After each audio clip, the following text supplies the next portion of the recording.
এই কবিতাটা গান শোনাবে, কবে সমান কাজ শোনাবে, সেটা কোনো নেতার কথায়?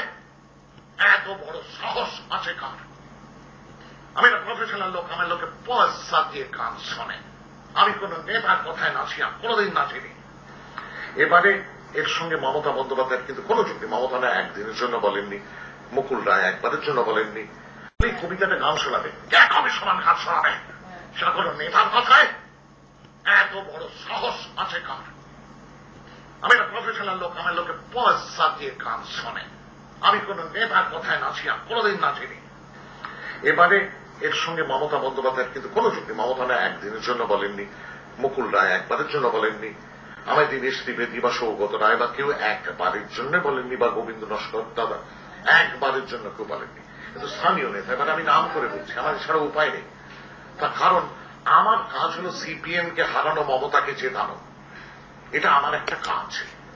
কিন্তু আত্মসম্মান বিসর্জন দিয়ে না।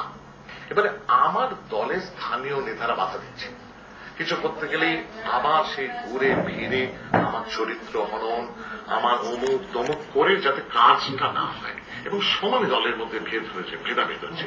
কৃষ্ণাদিও এরম করতেন, আপনি এটা আমায় শুনতে পেয়েছে,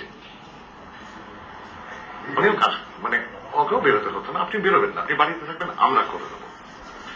এইটা ওরা সিরিয়াসলি ভাবছেন। তার মানে আমাকে ওরা কি ভাবেন, গাড়ল? হ্যাঁ, মুখ দিয়ে খারাপ খারাপ কথা এবার বেরোবে, গাড়ল ভাবেন, বোকা ভাবেন না।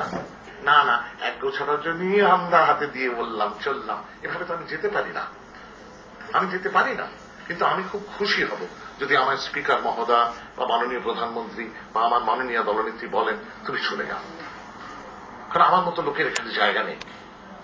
আমি মনে করি যে আমার এই অধিকার থাকা উচিত যে চিদম্বরম যদি এটা করেন তাহলে আমি উঠে দাঁড়িয়ে বলবো যে হুজুর আমি চললাম, ইউপিএ সরকার মাথায় থাকুন, কিন্তু আমি আপনার এই ব্যাপারটার সঙ্গে একমাত্র, এটা বলার অধিকার আমায় দিতে হবে। যদি না দাও তাহলে আমি এমপি থাকবো না, আমার লাভ কি থেকে, আমার লাভ কি?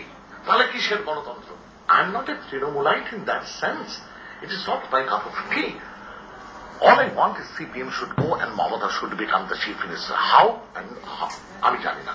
মাননীয় শ্রী সুব্রত বক্সী জনাব রফিকুল ইসলামকে বলেছেন যে কবির সমান বিদ্বজ্জন লোক, তিনি তৃণমূলের টিকিটে দাঁড়িয়েছেন, তার কথায় তো আর দল চলবে না। ঠিকই তো বলেছেন, ঠিকই বলেছেন সুব্রত বাবু।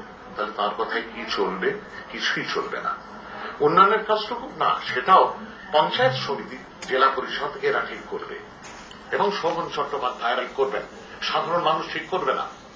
তাহলে তারাই থাকুন, তারাই এমপি হন না সকলে মিলে, তাহলে তো চুক্তি এলাকা। তাহলে আমি এখানে আছি কি করতে? এই কথাগুলো তো আমি দলনেত্রীর কাছে গিয়ে বলতে পারি না, উনি তো ব্যস্ত না।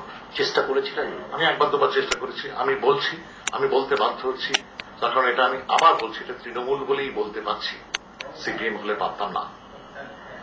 কিছু বললে উনি বলেন your constituency is my constituency, তুমি ভেবো না। কিন্তু এভাবে ভাবলে তো চলবে না।